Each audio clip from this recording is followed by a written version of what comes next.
Hello, everybody. Thank you again for joining us for another episode of the Understanding Room. As always, I'm MT or Mike. And as always, I have my homie from another Bomie, I guess you can call him. I don't know if that made any sense or not. I'm half tired, y'all. Odie, say what's up to the people one time. Good evening, guys. Thank you for joining us again for another session. This is our eighth session, so we're getting to our 10th one in a couple of weeks. Thank you so much for joining. Those of you that have just joined us, hopefully you find something interesting in us speaking to each other here. And interesting enough, this is our second recording for the week because we had actually met up together on Friday and had a really interesting, pretty good dialogue, I thought.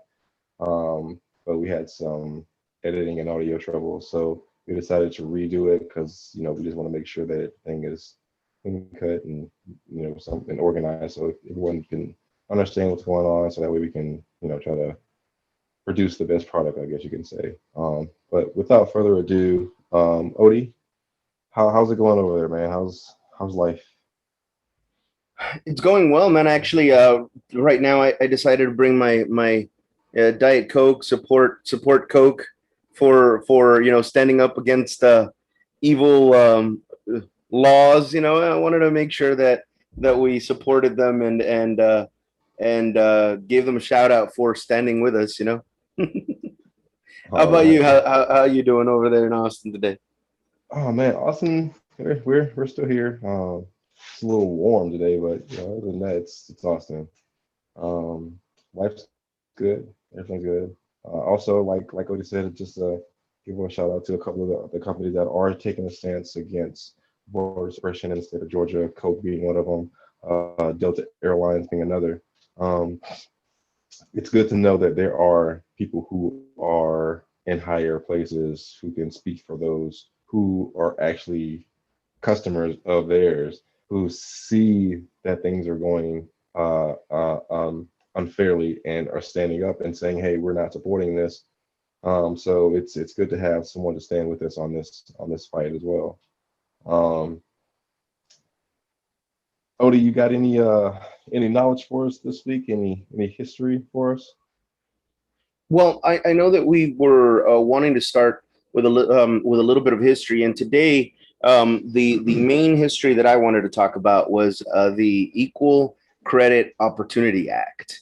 Um, for those of you that don't know, the Equal Credit Opportunity Act was enacted in October of 1974, October 28th of 1974, and it includes Reg B. Reg B is a regulation that pretty much anybody that's not a white man in America benefited from.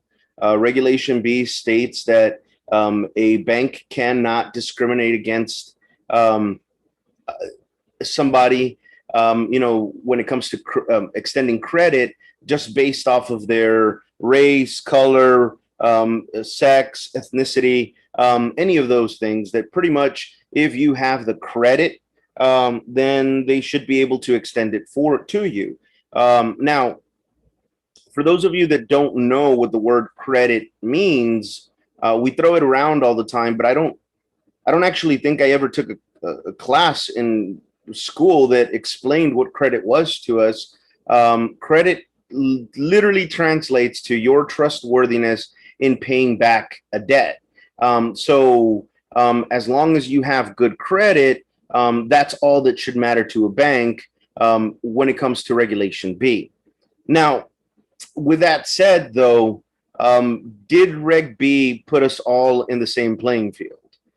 That's the question that I wanted to ask right now, because I'm not saying it's a bad thing. I wish it would have been there a lot sooner, but at the same time, we've got to start thinking about, does everybody have the same opportunity to increase their credit score? So we've talked about in the last few sessions how there's a disparaging difference, how unfortunately, even though there are regulations, laws that come into play that are supposed to make it an even playing field, we don't have one. So for example, when it comes to credit, if you start off with zero credit and they don't want to help you build that credit, then how can you end up with good credit? Apart from that, one of the things that we talked about was payment. Getting paid. If we're doing the same work as someone that just so happened to be born white, and we're getting paid less than they are for the exact same work, then does that help us in any way when we try to build some type of credit, when we try to improve our standing with the bank? Um, while I was doing research, I focused mostly on mortgages, home dwellings, because property and owning your own home is honestly the American dream. And I came to find out that unfortunately, there is still a gigantic difference between, especially African Americans and Hispanics versus the white people. To be completely transparent, as of 2015, one thing that surprised me a lot is that our Asian Americans are actually getting really good rates when it comes to mortgages. Over 20% of Asian Americans are qualifying for under 3% mortgage rates, which is amazing. They're actually at around the same level as white Americans are. However, then we start looking at African Americans, where around 30% of African Americans are paying anywhere from 8 to 12% on their mortgages, and we really start seeing a huge difference. For the same home that a white American would have a 3% interest rate, now we're getting African Americans that are having the 30%. This goes hand in hand with the Fair Housing Act of 1968. Before then, they could literally turn you away from owning a home in a specific part of the city, from owning a home in a specific neighborhood, just because of the color of your skin or because of your gender. So the Fair Housing Act eliminated that. But now what we see is, even though the Fair Housing Act is there, Regulation B is there. What Regulation B is, it says, what Regulation B does is it says if they have the credit, you can lend them the money, but it doesn't say they can't charge us more interest than they would someone with the same credit score of a different race. And that's where the discrimination still exists. For example, my wife and I actually applied for the same loan not too long ago. We applied for a personal loan. We both set up our application separately. We both set it up at the same time. It was an online application. And the funny thing is that we both applied for the exact same amount. We both applied for the exact same term. The only difference is, my last name is Hispanic, Perez, and hers isn't. And besides that, my credit score is higher than hers is. And even though we were both approved, my interest rate was still going to be higher than her interest rate. So we ended up going with the loan that was offered to her because we wanted to pay a lower interest rate. And that in itself is what's keeping it the playing field uneven. The fact that even though we try, and even though we get to the good credit scores, we're still having to pay the bank more to own or to have the exact same thing that a white American wants to have. And here's a question that I have based on what you've been saying. Do you think that regulations like Reg B were set into place due to things like redlining? Um, you know, I think that the intent to do good was there. The initial intent to do good was there. The problem is that history tells us that whenever there's good intentions, there's always someone that knows how to exploit those intentions, and that's exactly what's been happening. Because Regulation B left room, again, like I mentioned earlier, it states you can't deny someone credit, but it never says they have to be offered the same credit interest rate. And even though for some loans they don't collect race information, for mortgage loans they do. That's one of the other reasons why I focus more on those. For those, they still collect race information, but even though for other loans they're not supposed to, what they've done now, especially for all those loans that you apply for online, is they've created algorithms. And what we find is that a lot of the times these algorithms are being racist in themselves and being biased towards people with certain last names or with certain names in general, basically giving those that have ethnic names less of an opportunity than those that might not. I think you mentioned on Friday when we were recording the first time that in your case you kind of get a little lucky because you have a name that's very ambiguous. You don't know just by your name what race you might be, and those algorithms may not affect you in a way that they affect others. It's going to be the surprise. You'll get hired for a job, or you'll get given the application, and then you show up and they're expecting a one person and they get a completely different person. But for others that can't, or for others that aren't able to, like myself being a Perez, it's that catch 22 where if the people creating these algorithms are racist, are white, then even if they make the laws, what they need to do is get that systemic racism out of it completely. Understandable. And here's my second question, my last question, I guess. To those that feel like they have been, or kind of just say like they feel like they've been discriminated against, like, for being denied for a loan per se. What can they do? How can they get any information? What can they do to get someone to look into it for them? They can actually create a complaint. They can go ahead and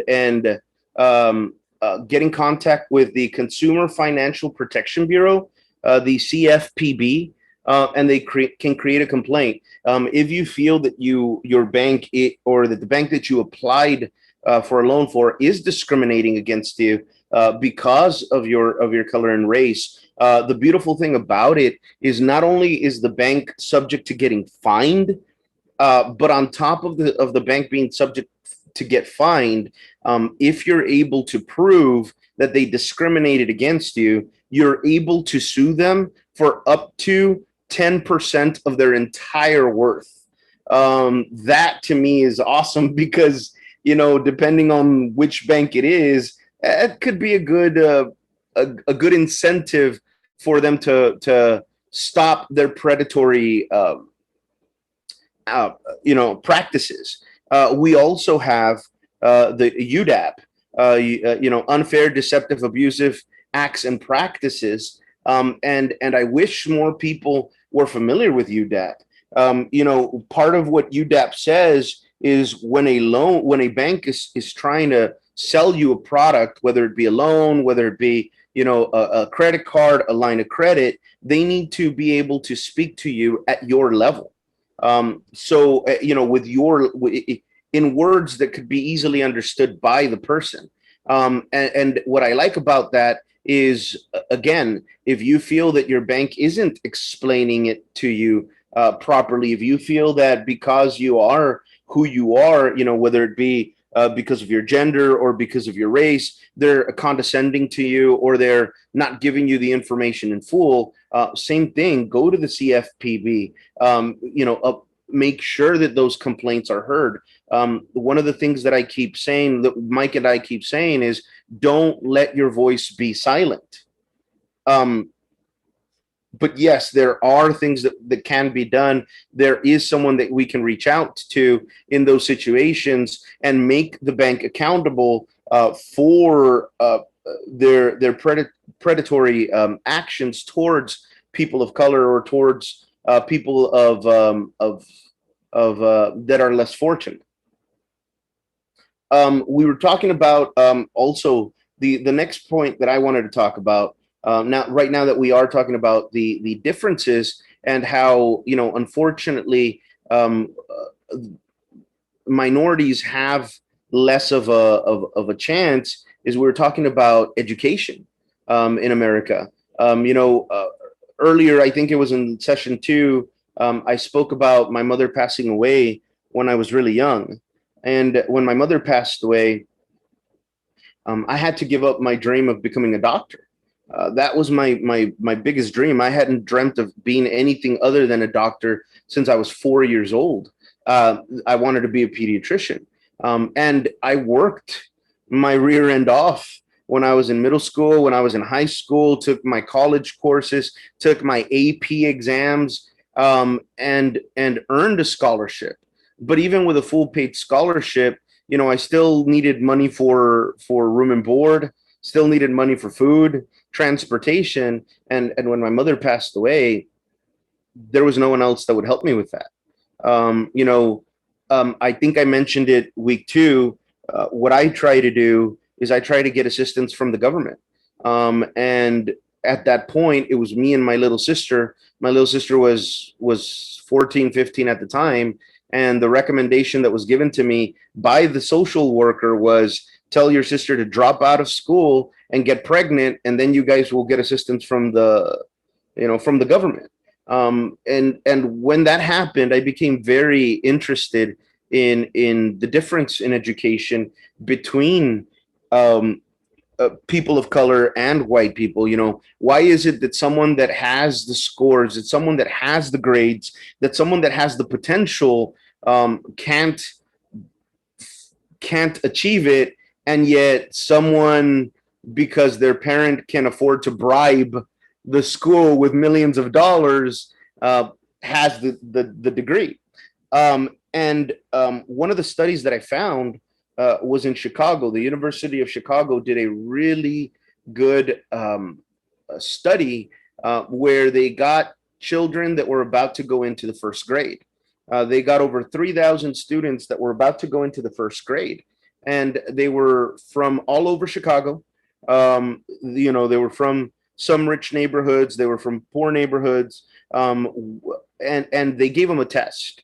They tested them to see what their knowledge was. And entering first grade, most of them were in the same playing field. One thing that was interesting is the 30 students that did the best were all from the same neighborhood. They were all of color. They were all black, and it was from an impoverished neighborhood. Then they gave everybody another test after first grade, when they were exiting first grade and moving into the second grade. And that's when they started seeing that the white kids, the kids that were able to go to schools that were primarily white, started doing better. So what we see is that as young as first grade, we're already being, we're already being separated. We start to be cast as who's going to succeed and who isn't, simply by the teachers we get.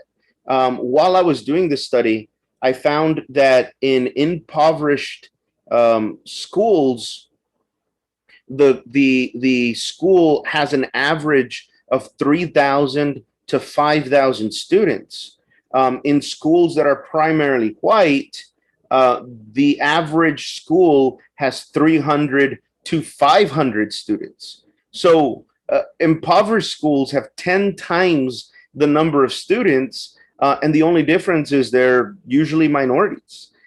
So my classroom has a lot more students in it, which gives the teachers less of an opportunity to you know get everything that we're give us everything that we're supposed to. Um, One thing that I mentioned was, in my opinion, and to this day, I still feel that the No Child Left Behind law is one of the worst things that could have happened to minorities. You know, because they were more interested. I mean, and I'm going to be really honest, No Child Left Behind has nothing to do with the education of the child. It has everything to do with the funding that schools get.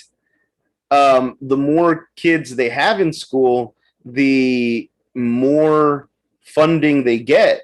And that's what they care about. So they don't really care about making sure that everyone has the same opportunity. If they did, then, you know, the kid that doesn't want to go to school wouldn't be forced to. And since they're forcing that kid to go to school, every other kid that does want to go, that wants to learn, has to be pushed back, has to go slower than the pace that they normally would be able to go in. Um, uh, One of the other things that I found in education is that normally around 70% of new teachers are teaching in the most impoverished areas. So if 70% of the teachers that impoverished areas are getting are new, now we have new teachers that don't know how teaching is structured yet, trying to teach the students that need the most help. What help can they give them?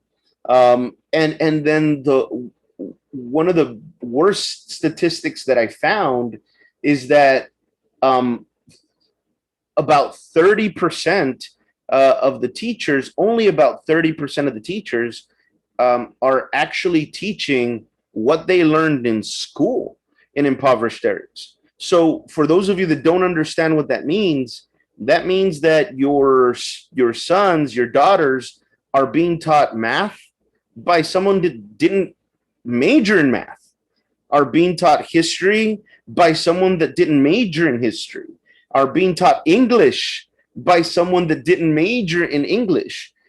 So, what opportunity are we giving them when all you're doing is having someone follow a lesson plan? I mean, for me, my current job is training bank employees. Um, Before I can train an employee, I need to know the subject that I'm training them in.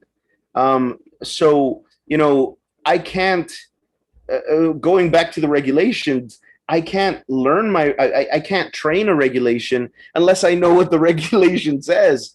And if all I'm doing is going by by a manual that was given to me, then how can I give my employees, my trainees, uh, everything that they need to succeed at their job? And it's the same, and essentially that is exactly what we're doing to our kids. We're letting them be taught by someone that is reading off of the book, the lesson plan off of the teacher's guidebook, and it's because um, we're not giving them the same opportunity that people in private schools, in white schools, are able to get. And I agree, and it's something that's not new in this country. It's been an issue ever since the desegregation. And it's known time and time again that students that are, like Odie said, in predominantly uh, disenfranchised neighborhoods, they receive the lower scales of education. Um, you get the teachers that don't know how to structure, or they're burnt out and they don't, like you said, they're overwhelmed by the number of students that they have, and it drastically dwindles the amount of education that these teachers can provide. Um, this is something that should concern all communities, not just communities of color, because you got to understand these kids, they get older, they get discouraged, and when they get discouraged, they want to start dropping out of school. When they start dropping out of school, they start looking for other deterrents or other things to keep them occupied. School is one of the best deterrents. Like I can honestly say that my parents did their best to make sure that I stayed in school, which I enjoyed school, so it wasn't very hard for me. I love to learn, but you got to have those students that who are already feeling discouraged about going to school because they feel like they're already behind the power curve. And it's hard to motivate those kids when the person that's supposed to be teaching them isn't very motivating to them, or doesn't really know the same, doesn't know the material as well. So I'm kind of understanding where that is and the disparities that come in between that. And it's something that should definitely get more attention than it should, because teachers are very vital to our future. Um, Spoken before with several teachers, and they're often telling me how they're purchasing their own supplies, having all this, but schools have all of this money to allocate towards other things. I think we should definitely put more of our money into teachers and investing in what they're trying to do, which is teach our children to be productive members of society when they get older. Um, I honestly think that we should start talking to our city councils, our governments, and see what we can do to allocate those funds towards education at school, and making sure that these students do get the best education that they can possibly get at all times, on all levels, and equally through each neighborhood. I'm not saying take take material and take anything out of other neighborhoods and give it to others. No, I think every neighborhood should be treated equally and should be given equal material and resources. um I mean, that's including books, teachers, even administrative personnel, and even even if it's disciplinary as administrative personnel. Some students in certain schools, it's needed a little bit more than others. We need to be able to have those who are more um, apt to reaching those kids and figuring and getting down to the root of what's going on. Why are they behaving this way? Instead of just seeing it as, oh, he's just acting this way, let's getting sent to the office and let somebody else do it. No, we need to get down to the root causes of what's going on, because once we get down to the root cause of what's going on, we can change the behavior of the student. Um, which brings me to another topic. Were you done talking about education already? Um, the last thing I wanted to say, if you don't mind, and I think Yeah, go it's ahead. what you were trying to say, is we're not saying the teachers are bad. On the other hand, man, they deserve to get paid more. They deserve to be at in a higher status. We talk all this about the police being accountable. If I'm not for defunding the police, but if we were going to take some money away from them, we should give it to the teachers. That's where it should go. But but the difference in teachers, I mean, it shouldn't just be one. Like to me, he just retired, but um, I'll always remember my calculus teacher from high school, Mr. Quintana. Mr. Quintana was, in my opinion, one of the best educators I've ever met. And he wasn't, teaching a private school. He was teaching in a public school in a low income location, and he was one of the best teachers in my opinion. But we shouldn't have only one teacher or only a handful of teachers per school that can make a difference in someone's life. Educators should be able to make that difference in every school, in every class. And so I just wanted to throw that in there.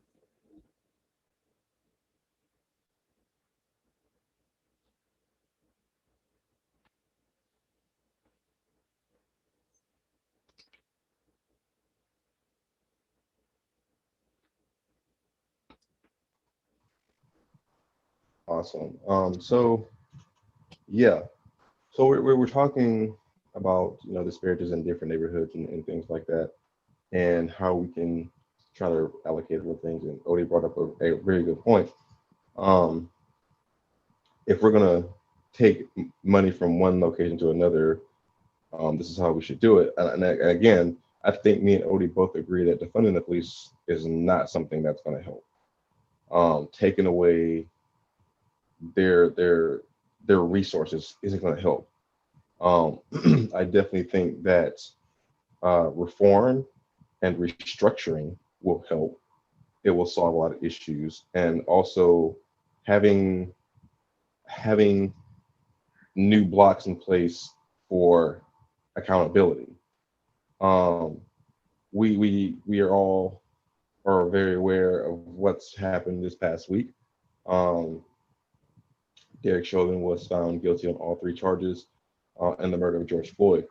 Um, but here's my thing, Odie. Did it have to get to this before accountability was taking place? Do you don't like, I honestly think that accountability shouldn't stop with him and the officers that are charged. Do you agree or disagree with me when I say that those who were above him, supervisory wise, should have some sort of accountability too? Because I'm pretty sure this was not his first incident or occurrence. It wasn't. I think we've said in past sessions that he had over 18 excessive use of force complaints against him. And so, yes, definitely. We want to make sure that we make people accountable, not just at his level. The reason he felt he had the power that he did was because he was allowed to. So we have to go back. And I don't want to downplay their involvement because I really don't think they meant anything bad by it. But when we have the police chief testify that you know this wasn't what he was trained in the academy, and that it was excessive force, then what we need is the police chief to make sure that from his level moving down, every single point of contact is held accountable for their actions. I think one of the questions that you asked me um, on Friday was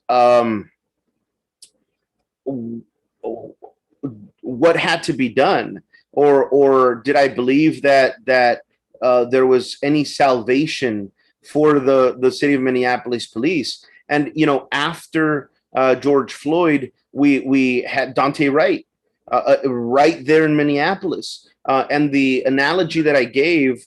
The that we unfortunately had those editing issues on. The analogy that I gave was from the Bible.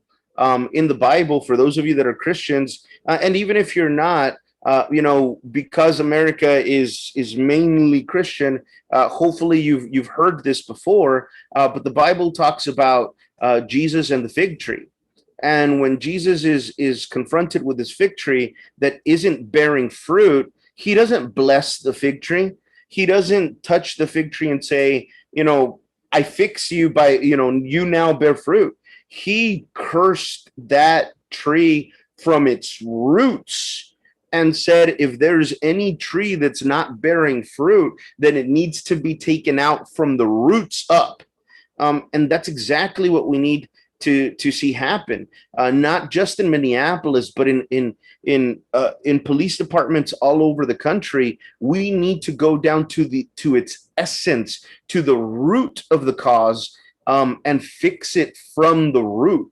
If we need to dig out that bad root, that bad tree, and replace it or with a new tree, then whatever needs to get done to make sure that situations like that don't keep happening. Um, we talked about, or what was talked about a lot in the trial was that um, police officers are taught to escalate. They are taught to be more aggressive than the suspect, and that is one of the biggest problems. If I've already been taught I need to be more aggressive than those that are coming at me, then how can we expect them not to kill, murder and maim people in their efforts? Instead, they should be taught um, how to be able to de-escalate the situation without using force. When you're able to de-escalate a situation without using force, that would have so much. It would give not only a better look to them in public, but it would also give them better results in general.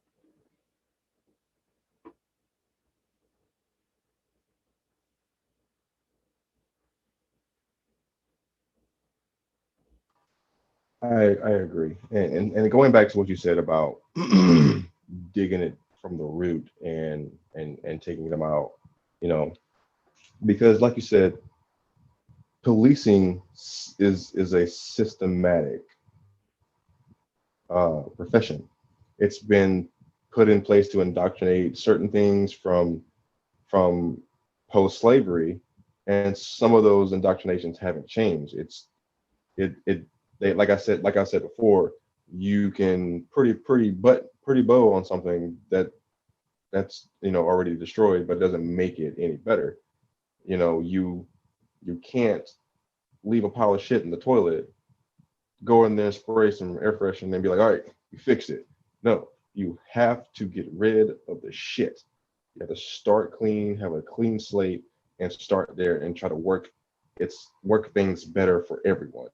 And the refusal of this to be done is remarkably shocking, because ever since we started this whole Black Lives Matter thing, it seems like cops are getting more aggressive, and even with accountability of cameras being everywhere, up until Derek Chauvin, nothing was being done about it. So it's kind of like, what's going on? My next question, this is again a lot of stuff that I've been thinking about. Do you think that after an officer commits an occurrence such as this, such as, hey, I've done a use of force and it was unjustified, so let him get retrained, let him try again and go do it again? Or do you think that, all right, this is an instance where someone's life was inherently in danger, we can't tolerate this, we have to let you go? And do you think also with that me and you are ordinary citizens, a cop outside of his uniform is an ordinary citizen, a cop in his uniform is an ordinary citizen, just a person doing a job. If they are in the act of committing an assault or an excessive use of force, do you think that they should be held accountable right then, right there, put in handcuffs, taken to jail, or should they get this administrative leave that they always get? Oh man, no, I don't think they should get retraining. Let's use Derek Chauvin as an example. Derek Chauvin had been with the Minneapolis police for what, over 20 years? Over 20 years. Supposedly, he'd been having to attend training every single year, and that didn't stop him from accumulating the 18 plus. excessive use of force complaints. The reality is when you're sending somebody back to training um, as the only way to punish them, is it really a punishment? He was getting paid for training. He's getting paid to sit down and listen to somebody talk for 8 hours. Does that actually give him an incentive to do better? The reality is But at the same time, he was sent home on administrative leave and still getting paid. that well, yeah, I'll get there. I'll get there. But yeah, the reality is that I feel that after that it should be. I've always liked the three strikes you're out rule. You know, you get one excessive force. It's investigated. You get put. You get your first ding, first strike. You know, I don't know any place of business besides the police where you could have so many complaints. You know, if you're working customer service and a customer complains that you're rude, that's automatic. You know, termination. That's you know, it can lead to automatic termination, and yet he gets out of it. We have all of these other police officers that get these complaints and that are sent home with paid administrative leave. So now I'm getting to sit down in my, you know, pajamas at home watching TV while I'm still getting paid. That shouldn't be the case. You know, if if he's under investigation because there is a chance he used excessive force, then that should be unpaid leave, at bare minimum, unpaid leave. And the you know the other example that I can give you, which I still can't begin to understand it. I didn't even know this until someone told me, and I use someone from here from the Rio Grande Valley. There was a sheriff. I won't say his name. Number one, because I don't remember it, and number two, because I don't want to put him on blast, but he was found guilty. Well, number one, his son, who was also in law enforcement, was part of what was known as the Panama Unit.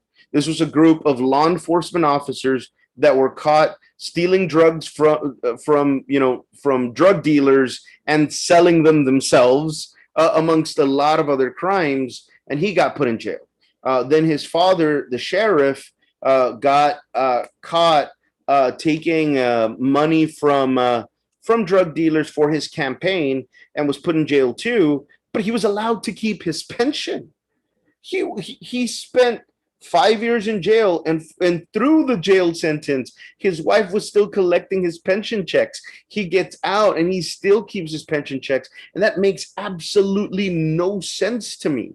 How in the world is it that we have these people in law enforcement that are caught doing these horrible acts and are able to keep getting paid, able to keep their pensions, where in any other profession, you'd automatically lose all those benefits. Absolutely. I mean, I can't think of any other profession where, you know, you can physically, verbally, or just, you know, any type of assault on a person, and then your boss just comes in your room like, hey, you know what? We're gonna look into this, but we're still gonna pay you. Just go home for a few days. I mean, where do they do this? Like, why do we let this happen? And I believe that this is why there's no accountability, because if they have, like you said, if you feel like they feel like they have this authority to do these things, they have the authority to go out here, be aggressive, treat people however they see fit, that they're going to be like, well, no matter what I do, the worst that's going to happen to me is they're going to send me home for a few days paid, and I get to sit home for a few days. I have to deal with this trash, and then I get a few days rest, and I come back and I get to do it all over again. How is that accountability? How is that accountability? In no way is that accountability. There's no way that a police officer should be able to sit here and excessively use excessive force on a person, especially those that are handcuffed. You know what I'm saying? There's no reason for there to be that amount of force. And then there's no reason that after they commit this, they have that entitlement to be like, well, I'm going to go home for a few days. You know what I mean? Like going back to the Dante Wright shooting, that cop, when you heard her say, oh shit, I shot him, that wasn't a sound of, oh shit, I'm in some serious trouble. It was like, oh, I messed up.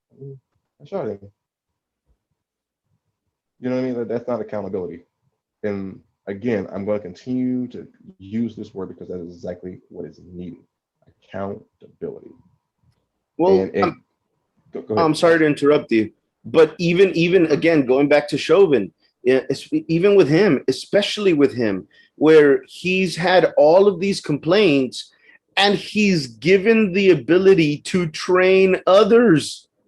How do you want to have accountability when you're telling when you're pretty much telling them, even though you've messed up and even though you've done all this bad, we're trusting you to teach others how to do their job. um, as long as we keep having as long as people keep making stupid decisions like that, there's nothing that's going to change. Absolutely. I mean, going back to that, yeah, him being a trainer. I mean, the officer that he was training had only been on the job for 3 days.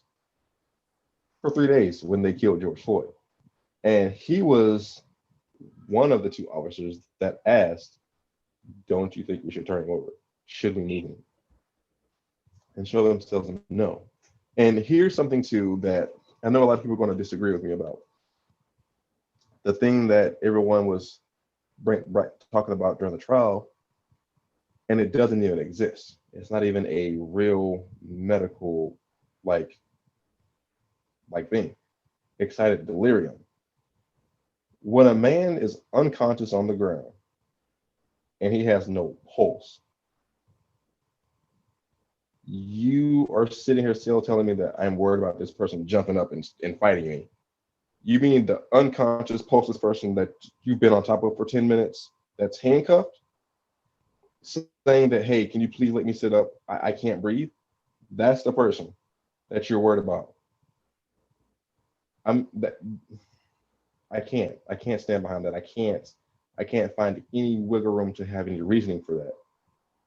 It's all about humanity. It's all about humanity. And I know Odie's spoken on this before that, cops will look at a person based on their size and their race and ethnicity and all this other stuff, and they'll paint a picture of this person. And for somebody like me, that's very scary. I'm 6'3", I'm 240 pounds.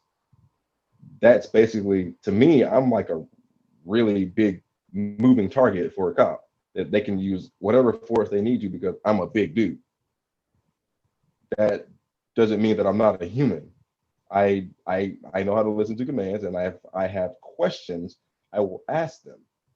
Don't take that as me not complying. It's taking me as I'm trying to understand. So, I mean, we've spoken before how yes, I'm a firearms carrier. I carry my firearm everywhere I go, and to me, it's a double-edged sword. A, I need to protect myself and my family, but B, I'm definitely terrified that the cops are going to take that as, oh, he's a big dude, he's got a gun. What do we do? And the only choice we have is to shoot him. No, no, you don't.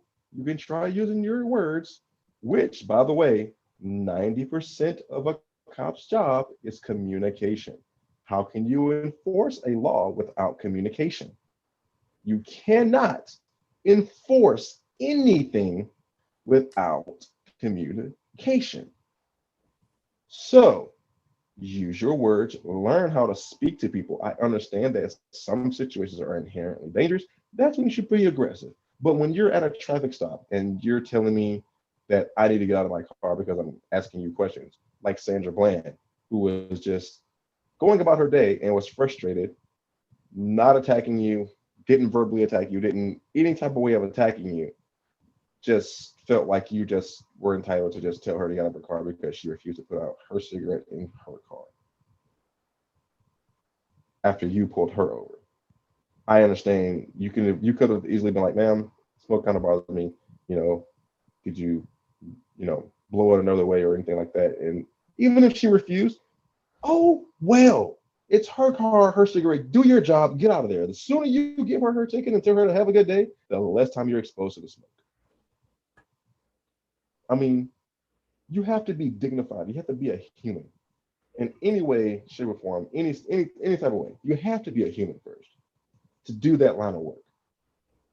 You can't go out there like this, over amped up, like Terminator, thinking you're gonna save the whole community because you're not. You're just all you're doing is being a danger to that community. And when you have a community who already doesn't trust you, and you come through that community, and you're wondering why everyone in that community is giving you sour looks and scowling at you, it's because the mind of every person in that neighborhood is thinking one thing: who are you coming to fuck with now? Because I know I've had that thought. I see a cop, I see police Sadly. rolling into, yeah, I see police rolling into a neighborhood. I think the same thing. Well, who are they coming to fuck with now? Yeah, I'm right there with you. I feel the exact same way.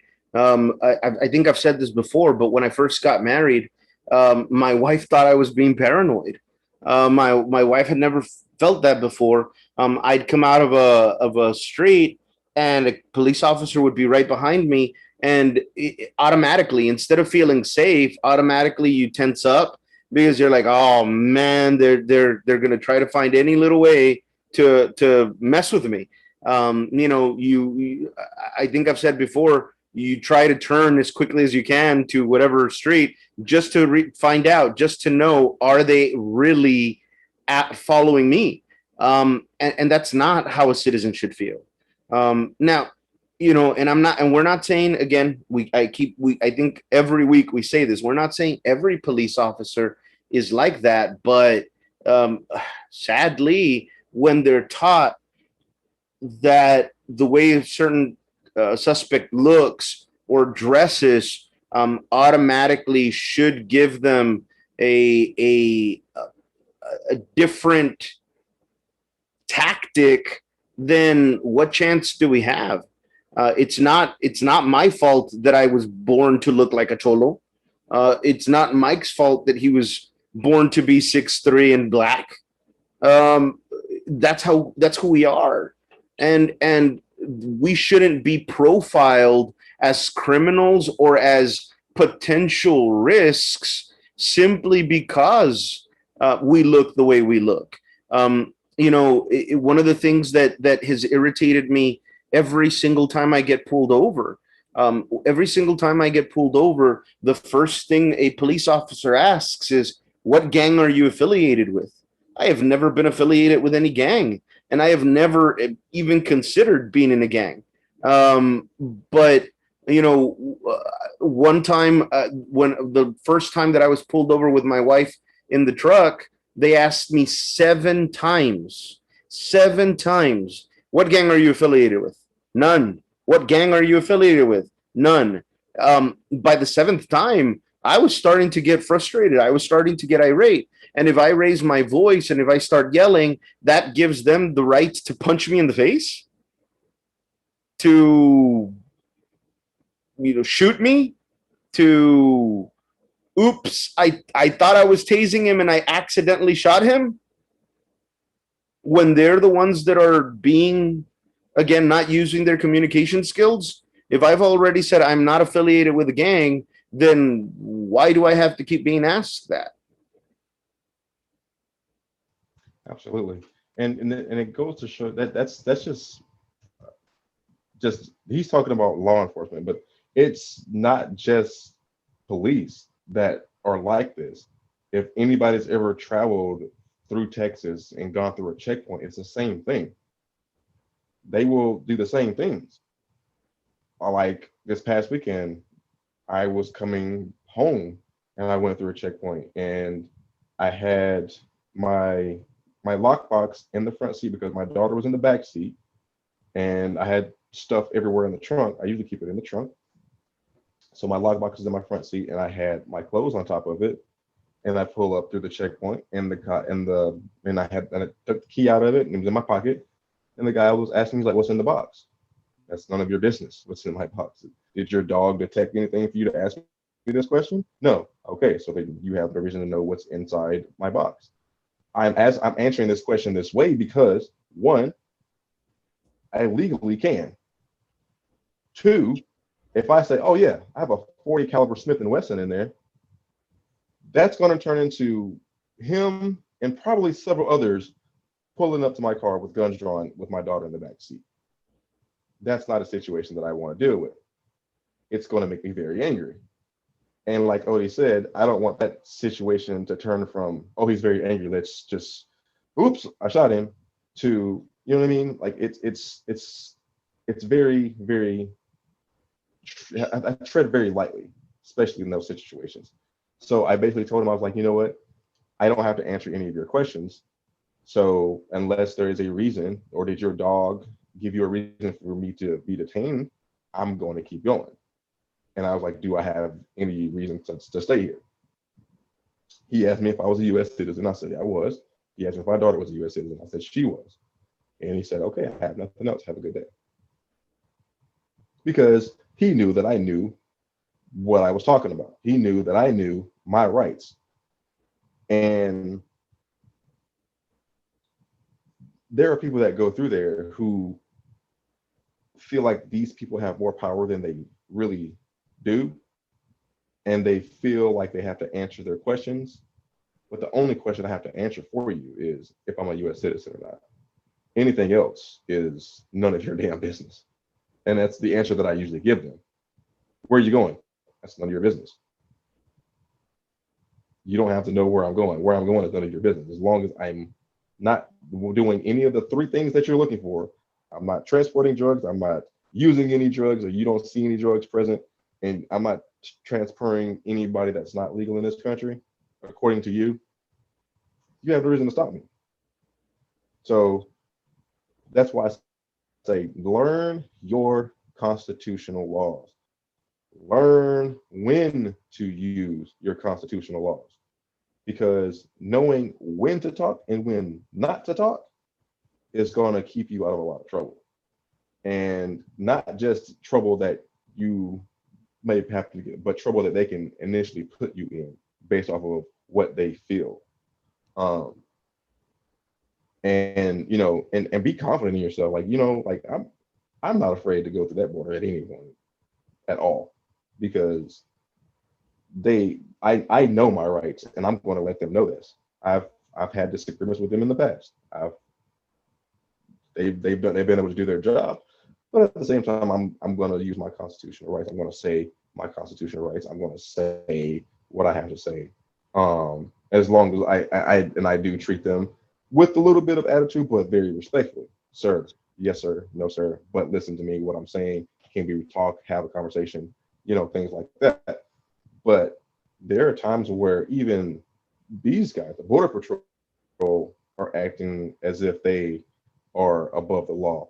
I mean, I don't know how many people know about this, but there was an instance in Laredo where a Border Patrol officer actually killed someone coming across because he tried to rape her, and he killed her. So even these guys think they're above the law. And I think everyone who puts on a badge, and a weapon that's issued by the government should have strict regulations. I like to say that the same regulations and the same strictness that they have for anyone who's a security officer should be the same for law enforcement, because it's the same thing, the exact same thing. There needs to be more accountability. And if that means we have to babysit each other, that's what we have to do until accountability is formed. We need more people to hold more people accountable for the actions that they're taking out here on these streets against people, because lives are being lost. Moms, dads, sisters, brothers, sons, daughters are burying their loved ones because cops are feeling entitled and they feel like they have the authorization to do what they want to do. And that is the biggest pandemic we have in this country. And that's why we're dealing with COVID. I feel like racism and police brutality is running rampant, and it's another one of these things that no one wants to deal with. Everybody just wants to go on about their normal everyday lives, but it's something that needs to be dealt with. something that needs to be talked about, something that needs to be changed. There needs to be more accountability on this. Yeah, definitely. I mean, um, even like for example, a few years ago, 2015, I'll never forget it. Thanksgiving 2015. My truck at the time had broken down. The the oil pump had busted. So the night before, my cousin and myself, mainly my cousin, because he's an amazing human being, and I love him, helped me change the oil pan. We finished. I was his helper, just getting him tools here and there. I'm not a mechanic. He was the one doing it all, and we finish around 6 a.m. in the morning. I'm driving home. I stopped at a CVS because that's all that was open to buy something to drink. And as I'm leaving the CVS, a Texas state trooper pulls me over, and I'll never forget. That's the only time where I might have gotten shot because of what I told him. But he pulls me over. He comes to my window, hasn't even asked me for an ID, hasn't even asked me for proof of insurance. And he goes, I'm writing you a citation. And I said, for what? And he goes, because you people never drive with insurance. And I said, excuse me? You haven't even asked me for proof of insurance. And what do you mean by you people? I was like, so just because, a few months ago, Texas state troopers were arrested for dealing drugs and doing all this, that was when the Panama Unit was going on. Now it's okay for me to say that I didn't want to stop for you and I went straight home because you people are all corrupt. Apparently you're racist, so you people are all racist and corrupt. How does that make you feel? And after I said that, he kind of calmed down a little bit and let me go. But man, I was shaking. I was shaking at the fact that here is this person, and just because of who he saw, he already assumed I was driving without insurance, and that uh, he was going to be able to meet his quota. And it was Thanksgiving Day to top it off. The reality is, and we've said this before, and we'll say it again. Uh, those of you that feel that racism does not exist, um, this series is not to crush your world. This series is to open your eyes, because once you realize that, I mean, today alone, we're telling about a complete disadvantage when it comes to being able to buy a home, when it comes to being able to contract for loans and credit cards, when it comes to education. And now we're talking about those disadvantages again when it comes to law enforcement. And you're sitting there and telling me racism does not exist. As long as these disadvantages prevail, as long as there's even one disadvantage, then racism is alive and thriving. That part right there. Exactly. And and Odie can sit here and attest that there are people who actually think this, that have actually been told to me that racism isn't as bad as I'm making out to be. I'm being over dramatic. And I'm like, bro, I live it. Like these are my experiences that I'm talking about. I'm not talking about some stuff that I'm reading off of Twitter or anywhere like this. These are my experiences. So you're telling me that my experiences aren't real? So if I could compare my experiences to those who are saying things that are similar to what I'm saying, like it's if it looks like a duck, it quacks like a duck. It's pretty much a damn duck. You know what I mean? Like Odie said, we have to go down to the bottom, to the root of this issue. And until we do that, it's not going to change. It's really not. Um, so speaking of accountability and speaking of you know how we can take accountability, we talked about this on Friday, Odie. Um, I know it's and now it's a new sensitive subject, but it's something that we both talked about and agreed on. Um, the the shooting of the 16-year-old Micaiah. Um, I'm gonna say what I have to say about this, and it is what it is. Um, the people that I or the person I find responsible in this video is not the police officer. I don't find the police officer had any type of wrongdoing at all. Um, Now, when I say that, I do understand where people are going to come from, but I at first I think the people who are directly responsible, I'll say it like that, directly responsible for the shooting of this child are the adults that were there, the adults that egged on this situation, the adults that um, allowed this situation to escalate, allowed um, these teenage girls, instead of sitting them down trying to resolve something, instead of sitting them down and trying to uh, de-escalate the situation, basically jumped into the situation and made it worse. There's a portion of the video where you see one of the men who I am starting to believe is the father. I'm not sure. Kick the little girl in the head that fell to the ground, while while Micaiah with the knife is attacking a second person. He decides at that point he's going to kick one of them in the head instead of stopping this girl with a knife while there's a police officer there. My question at this point is, what else did you expect that officer to do? You see this person who's coming out in a fit of rage with a knife in their hand, who would try to attack one person but couldn't get a good enough grip and they fell to the ground, started attacking the second person. I mean, I can't really say that you know what I mean? Again, tragic situation. It's a very tragic situation. So this is a child that lost her life. And the parents so quick to get on TV and say, "Oh, she's a good child. She just had some issue." But knowing that, why did you allow this to happen? Why did you allow your teenage baby to come out of a house that aggressive and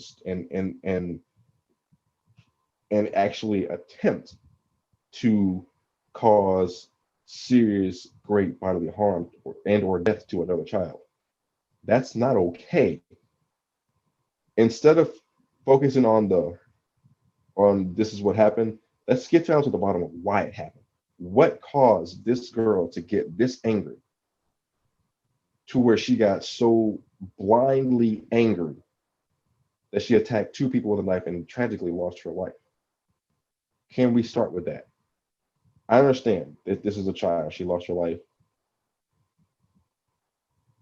We as parents, our sole purpose as parents is to protect our children, no matter what age.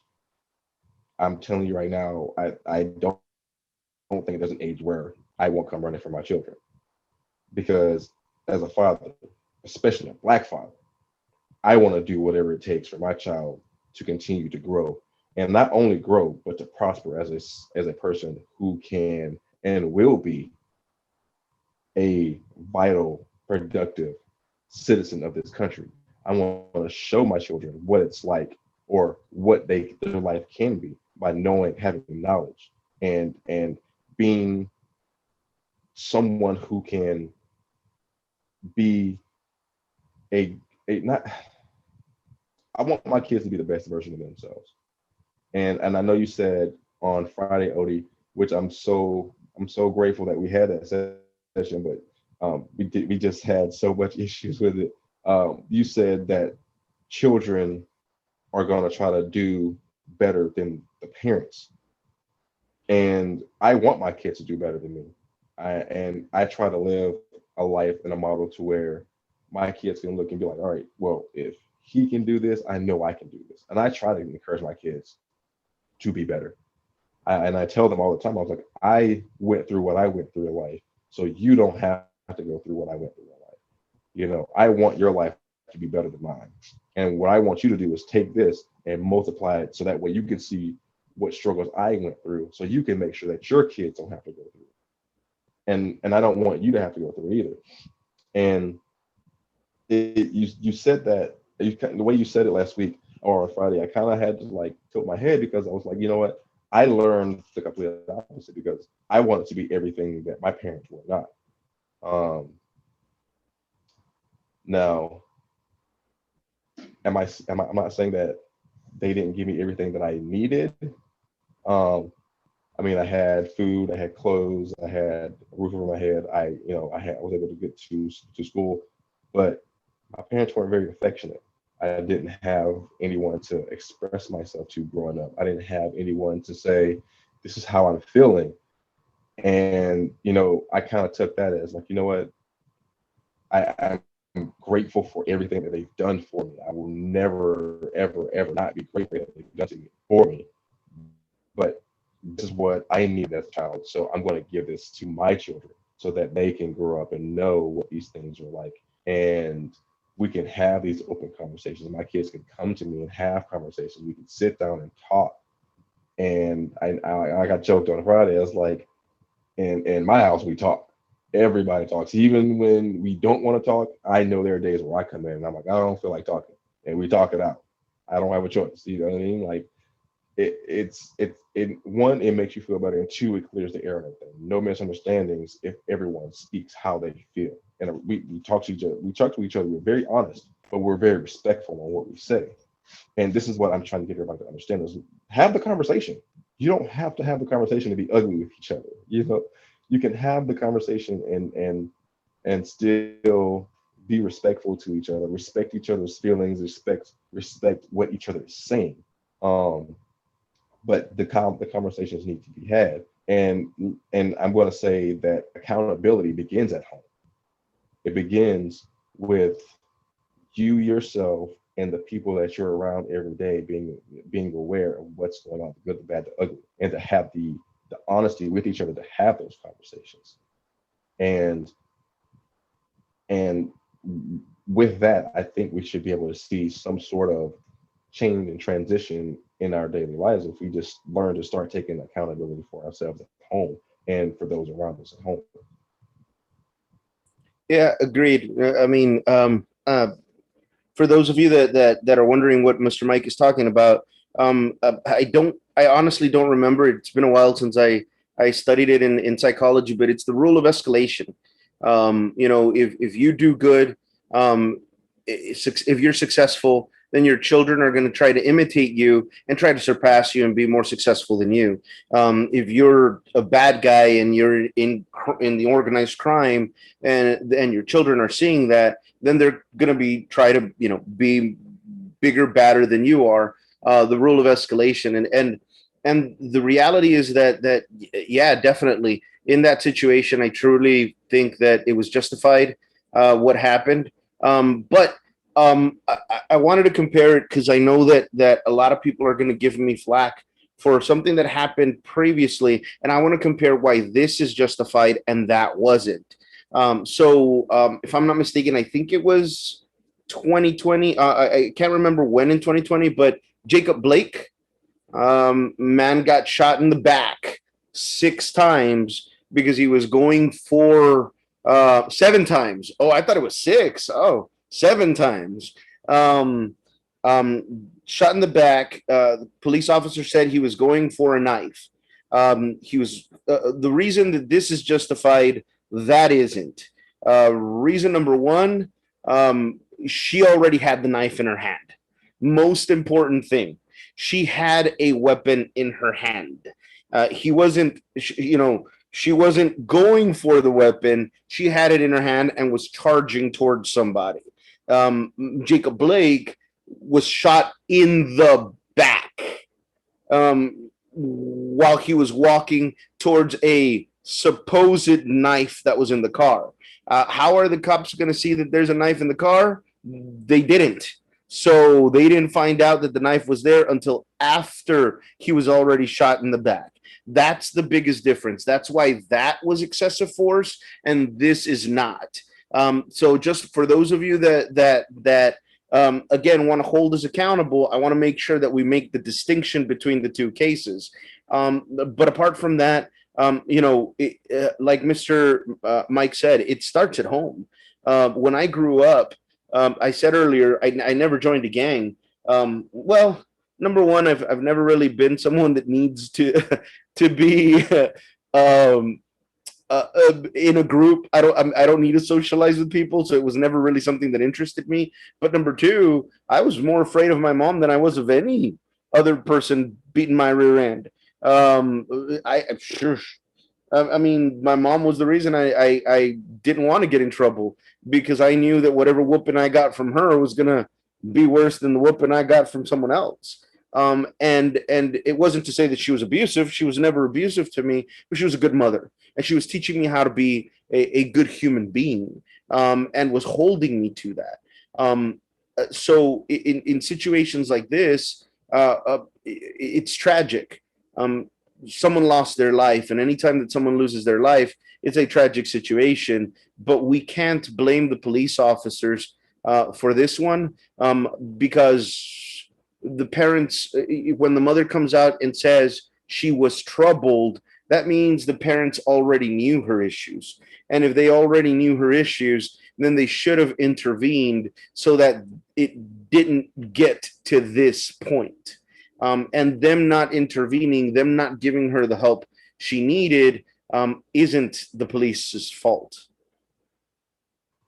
I agree, and it goes back to, like I said, I mean, if you're already going to call the police, there's no point to entertain anything else outside of that.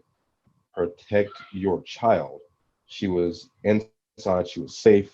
There was no reason for anything outside that to get any more escalated than it did. If these girls showed up to your house, you did the right thing by calling the police. Let them handle it. That's their job. They want to come out there and de-escalate or do whatever they do, that's fine. But my child's going to be safe inside the house. I'm protecting.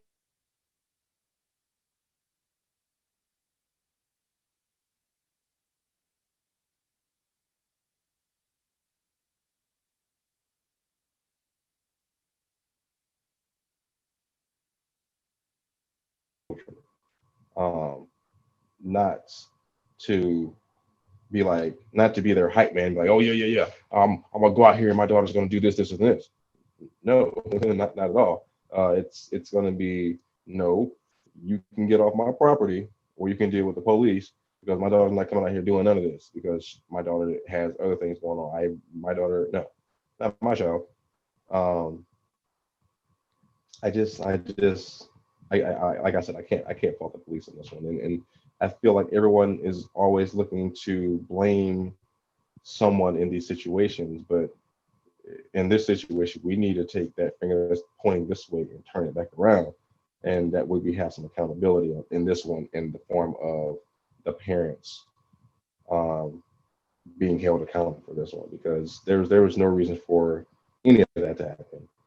It could have all been so very well just it shouldn't have happened. It shouldn't have happened, and the fact that it is very tragic is very sad, and I just hope that in this instance that we find a solution that is going to benefit both sides on this one because I understand what it's like to have to go through these situations. Um, that's forever time, but this is something that changed the lives of many people, and we are gonna stay tuned to this. We're gonna still keep a watch on this and see what comes about and what new development comes out of it. Um, but again, this is a situation that could have been avoided because it did not need to happen. And I hope that the parents find closure with themselves and with this incident. There's nothing I can say to help or to calm losing a child because one, I've never lost one. And God, I don't even know what I would do if I did. But to lose a child was one thing, but to lose a child in a violent instance like this is it's got to be hard for anybody to deal with.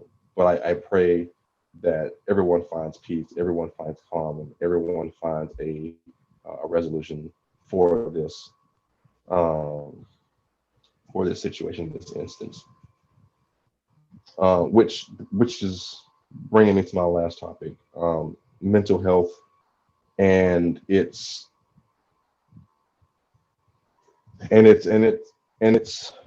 grasp on not just any particular community, but us as a nation. I mean, we're having mass shootings in more often than we've been having them. We're having violent occurrences all over the country, with black on white, white on black, anyone on Asian. I mean, it's just it's there's a lot going on. Um, we really do need to put more emphasis into mental health. There need to be more resources, and the resources that are already out there need to be more broad for everyone to be able to have access to help. Um, I'm still working on writing legislation that I want to present to um, the, the state capitol, the state legislation. Hopefully by the end of this year or early next year, I'm working on that, and and that's one of the topics that I'm including is mental health. We need to allocate more resources towards mental health, because a lot of these instances, a lot of these occurrences that are happening all over the country have been mental health based. And if we can get everyone the help that we need, we can hopefully reduce the number of these incidents and occurrences throughout the country. Um, like Odie said, the mom came out and said that Micaiah had some issues. Well, like he said, if we would have got to the bottom of these issues, maybe this incident wouldn't have happened, and she would still be here. Um, but I think that it's this is another of the pandemics I like to call that's sweeping this country, and that needs to be taken care of. Um, Odie, what do you think we can do in this country, or where do you think we could allocate some funds or some sort of resources to bring about some help or change within mental health? So, I know that this is something that you're very passionate about, and I agree with it. Unfortunately, especially with 2020 that we had, a lot of us need that help. Um, uh, we are, I think, we're the country that spends the most in its military by far. We even China, who has way more people than we do, spends about half of its money of the annual, about half of our annual allocated money for the military is what China uses for their military. And what we could do is use some of that money to help people that are struggling with mental health. Um, I mean, we look at our country, and as soon as it starts reopening, we see all these shootings going on, and one of the biggest reasons is exactly that. People are suffering. People's minds are exhausted, and we're not doing anything to alleviate that that anguish. Um, we also need to support each other. We need to be able to give each other that that reprieve. If you have a friend, if you have a neighbor, if you have my wife, for example, she's a complete sweetheart. She empathizes with everybody and everything. And one of the things that we were talking about this morning is we went to Walmart and we pay for something, and she's the one who tells the cashier, thank you so much. I hope you have a great rest of your day. And the cashier's looking at her like, what? Wait, I was supposed to tell you that. And as we're walking out, I'm laughing and I'm saying like, you caught him by surprise. He wasn't expecting that. And she goes, I just want to make sure that I tell everybody that I talk to they need to have a great day, because maybe that little gesture is enough to turn their day around. And I think that we've forgotten that something that small can have a great impact. We need to make sure that we have these conversations, dialogues with each other, and we tell each other that we care.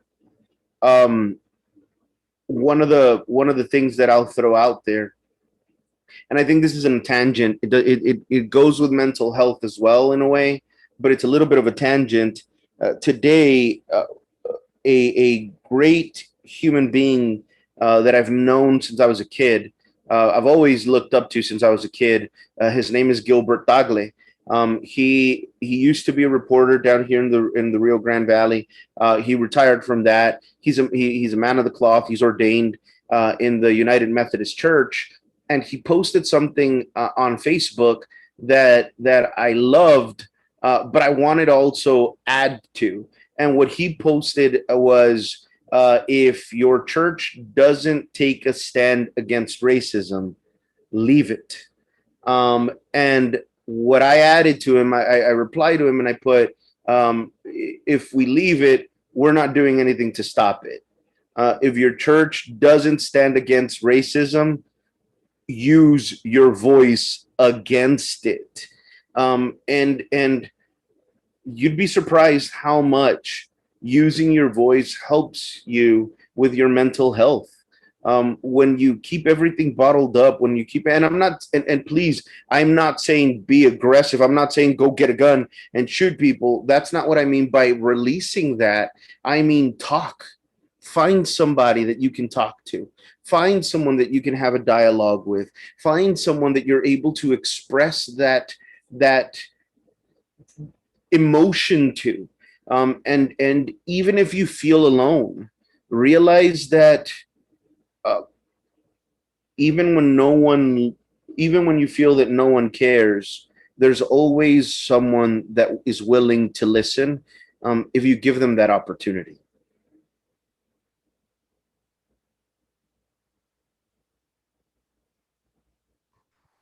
Absolutely. And I know that I can come home and have the conversations, but there was a instance where I came home from work and I messaged Odie. I was like, "Hey man, you got time? I need to talk." And he's like, "Yeah, what's up?"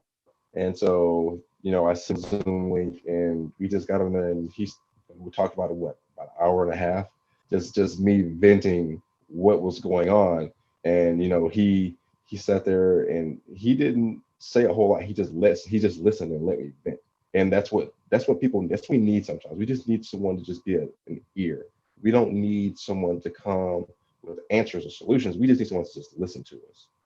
And I'm grateful that he was available that night. I'm grateful that he had the time and he had the willingness to just sit there, just let me vent about something that happened at work. And and not everybody has that.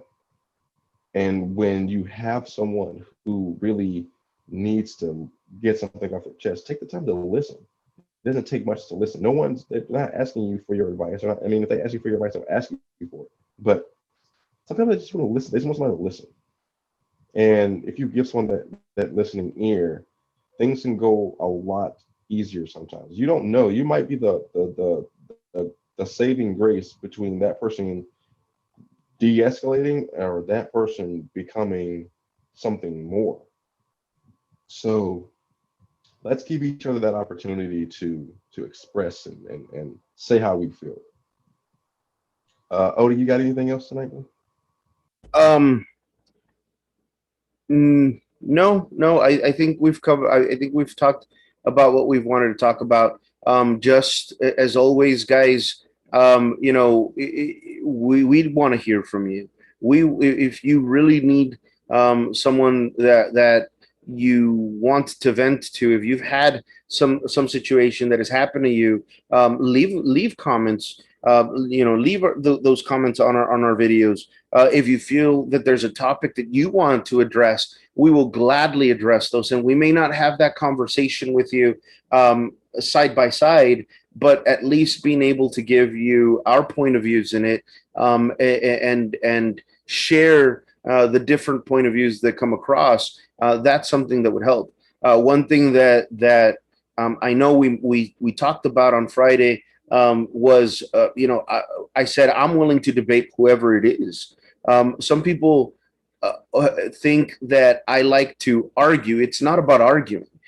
It's about getting points across. And if you want me to be able to listen to your opinion, then you have to be able to listen to mine. And I'll debate whoever it is. If you want me to, if I'll debate politicians, I'll debate um, anyone that wants to sit there and have that conversation, because that's the only way we're going to be able to come to an understanding. I know that, Mike, you said you were willing to do that as well. And so share our videos, guys. Share our videos with everybody. Share our videos with people that you've met that don't want to listen to your conversations, because the reality of it is, sometimes, especially when we're communicating with certain people, they might have already closed their mind to you. Uh, they might need a new perspective to reach the same conclusion you've already reached. And that's what we're here to do. We're here to give our perspectives, and hopefully reach as many people as we can. Absolutely. And like I said in the very first episode, I'm not here to dissuade anybody's way of thinking, and Odie isn't either. We just want people to understand, okay, we hear you, but hear us too. Um, there's no reason why we can't meet in the middle. I mean, I have a coworker that I work with. Me and him get along great. We have these same conversations at work, and he's on one end of the spectrum, I'm on the other end, but we always find a way to come in the middle and have a conversation. And we respect each other so much for it because we're so open and honest about how we feel about the situation, and we are so willing to listen to each other. Um, and like Odie said, if there's anything that you want to discuss, or you feel differently about, or want us to talk about, feel free to leave us comments. We'll be happy to talk about it. This is what me and Odie have set aside our time to do, to have this open conversation, to have this dialogue with each other, not just with each other, but with you guys as well. Like you said, share it, share the videos, share the videos with people who won't agree with anything we have to say. We want to hear what they have to say and how they feel and their perspective on it too. Not against any of that. Um, I mean, we will do our best to try to to to to, to have the conversation and be as open and transparent with the dialogue as we can. So with that, I have been listening to this awesome book on Audible called "The God Answers" by Chauvin God. It has really started. It really sparked a lot of the conversation that I've been having with Odie lately, and we are starting to see it in a different light. And this is a book that's really answer a lot of the questions that people don't don't really know and don't know how to ask the questions to. Um, Take a chance, listen to it on Audible, on Amazon, and it will lead you in the right direction on how to do a lot of the things that we have already talked about in previous episodes, like those that feel like they have the questions of what can we do? I don't see myself as racist, but da da da da. This book will give you some of those answers. It'll give you perspectives of those who are a different color, those who are of different color and dealing with certain other issues like mental health and all these other things. So give it a shot, man. Just listen to it. I've been listening to it. It's really great. give me a lot of answers as well, made me look at a lot of things that I see and open my eyes to a lot of things as well. Um, Last thing I got is I am in the process now of creating a Twitter page for this podcast. It will be coming up soon, and once it is up and running, I will drop it in the link in the comments, so that way you can reach out to us on there, come in with your comments, your questions, and even I might even try to do a live on Twitter while we record one weekend, and we could answer your questions directly. Um, I would be perfectly fine with that. Odie, I'm pretty sure would be perfectly fine with that.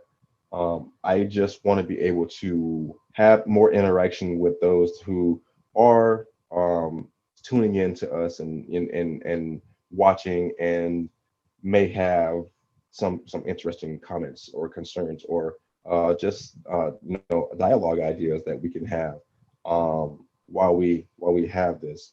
So look out for all of those things. Lastly, I want to give a shout out to Alex Giselle's, hopefully I said that right, creations for making the shirts that we are wearing. Um, we will post pictures of them as well on the social media platforms. Thank you so much for this, and I have already sent out shirts to our first commenter of the Understanding Room. So be sure to keep an eye out for those shirts. And when you get them, if you could please send us pictures so that we can put them on the Understanding Room Twitter page when we get up and running. So one last time, Odie, you got anything before we get out of here? Thank you all for watching. Thank you all for sharing our videos and for being part of this little experiment that we're running. We really appreciate it, and we hope that together we can spread as much knowledge as we possibly can. Absolutely. And like we said, we really appreciate those who tune in and watch and share our videos. We wouldn't be doing this if it weren't for you. We want to make things better for everyone in the country, not just people who look at things the same way we do. We want everyone to have an understanding. We want to understand you, and we want you to understand us. So like I keep saying, we don't want to stand in front of you. We don't want to stand behind you. We want to stand with you. And the only way we're going to do that is by having these open dialogues and having them openly without, the aggression and the personal feelings behind it. We feel very personally about a lot of things, but it's time to take that personal shield off and just have conversations as human beings. This division is only going to continue to grow as long as we put all these personal factors into it. Um, so until next time, everybody take care of yourselves, take care of each other, and continue to understand each other.